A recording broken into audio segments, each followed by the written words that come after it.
wanted to give a bit of unsolicited advice to the current press secretary, McEnany, I believe is how you pronounce her name. And I wanted to give her some advice, not because I think I'm smarter than her or better than her, or that she's really horrible at her job or anything like that, but because there's just something interesting that's maybe a different perspective that I thought might be useful to consider. So the advice I want to give relates to a topic I've talked about recently. It's this idea that, this concept of thinking better, which is kind of what I term this overall journey that I'm on, which is trying to think more rationally, seek objective truth more, try and eliminate biases, a lot of those things.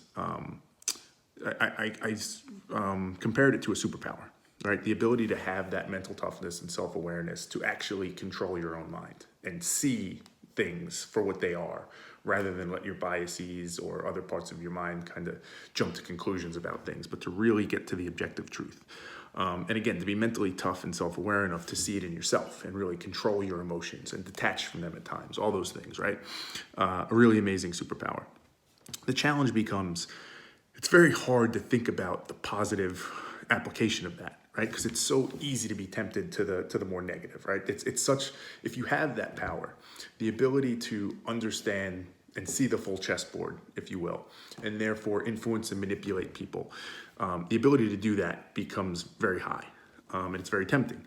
And that's the way I think often most people take this type of skill. Not always, but a lot of people do.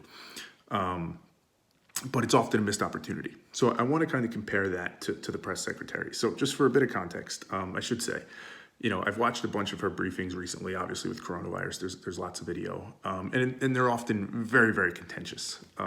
And the blame for that can probably and should go around, right? I don't want to get into it in this video, but, President Trump's surely to blame, the press secretary is surely to blame somewhat, as well as the media, without a doubt. I would add to that in watching those videos that a few things are clear about her. She's super intelligent, very thorough, does her homework for sure, can think very quickly on her feet, and in many ways I think has some of this superpower that I speak of, right? The ability to see things and understand what's happening. So the reason, bringing this all together, the advice I want to give is I think that this is a great prime example of where that ability and that power isn't being used for its optimal purpose, right? You consider the platform as press secretary, the ability to have, millions of people, watching what you're saying, every day. The ability to directly interact with the media, of which there's been lots of contention between the White House and the media. There's such a platform that you add to her already, the ability she has. It's really a prime opportunity to use that superpower for good. So what do I mean by that, right? So what you'll see often in these press briefings and in the questions that follow is it's more of a battle, right? It's again, for whatever reasons we want to say, put that aside for right now. The press, particularly the liberal press, is often in those press briefings looking to get to the truth, for sure. I'm sure there's a lot of that in their minds. But as they do that, at least the way they pose the questions, it'll often look like there's a lot of gotchas, right? Like trying to trap the press secretary or the president through proxy of her, insinuating certain things, putting hypotheticals out there, sometimes taking things out of context. And again, I'm not trying to say the press is the worst. I think there's plenty of things they do that are good. I think there's plenty of things they do that are horrible on the left and the right. So I'm just saying, let's focus in on the instances where they are kind of playing that game a little bit. And what that always comes back to is, what's the objective, right? And what's the stated objective? What's the real objective? I believe for much of the press, they believe the stated objective is we're trying to be good journalists. We're trying to get to the truth. We're trying to get people information. What it looks like through the actions is that objective, whether consciously recognized or not, is more about, hey, how do we win? How do we make that president look bad?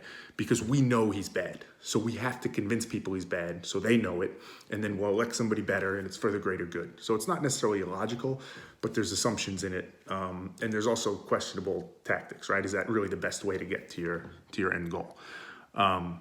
So you're getting a lot of these questions, a lot of these trap, gotcha type questions. So the press secretary would seem well suited for this, right? Because when you watch them, given her intelligence, given her ability to see things and control her emotions and kind of stay in the moment, but think quickly on her feet, she's able to deflect and fend off a lot of these questions. And what you'll hear from a lot of, Republicans, conservatives is they love watching these press briefings because finally somebody's giving it back to the media.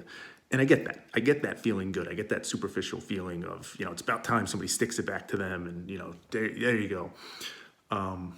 And sure, right? That does feel good. Just like, eating a bowl of ice cream when you didn't work out that day feels good. Or just like, when something goes wrong and you lose your temper and you start yelling, that feels good. Those things feel good. But are they actually what's best for us? So back to the press secretary situation, I would argue that the ability to use those skills she has, to not kowtow, to not give in to the press. I still think there's something to be said for if you feel a question is unfair or the press isn't doing their job, you should call them out on that. But there's a way to do it where it doesn't alienate the other side. There's a way to do it where it doesn't drive more division in the country.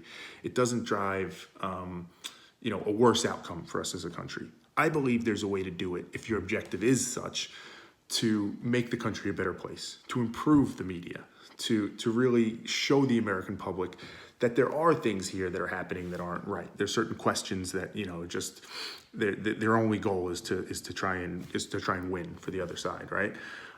So as those questions start to come in, as that battle starts, right, as hard as it is to resist, I think the press secretary has an amazing opportunity to not engage in that game. To say, I'm not going to play the game. I can play it better than you, perhaps, media, right? I can play it better than you, and in instances, I can kind of dress you down on national TV, and I can make you look silly, and I can play to the base, and the president will be happy, and our supporters will be happy, and we win, right? Sure, if that's your objective. But I think if you took a moment and thought, what's the bigger objective? What's the bigger objective if I could do something better for the country? Let me call out these issues. Let me call out these questions in earnest. Let me ask questions, as we talk about, in more of a learning way. Let me ask this media member, what are you really trying to get at? What are you really trying to understand? It seems like you're trying to trap me into a corner. Help me understand why you're trying to do that. And perhaps, right, and this is where it gets tricky, the only way you can really use that superpower for good, it comes back to this idea of mental toughness and vulnerability, is you have to be willing to take the risk to understand that sometimes you might be the one that gets exposed. You might have something where you didn't think rationally or didn't say the right thing, right? The president or her, whoever it might be. You have to be willing to take that, right? Because it may happen.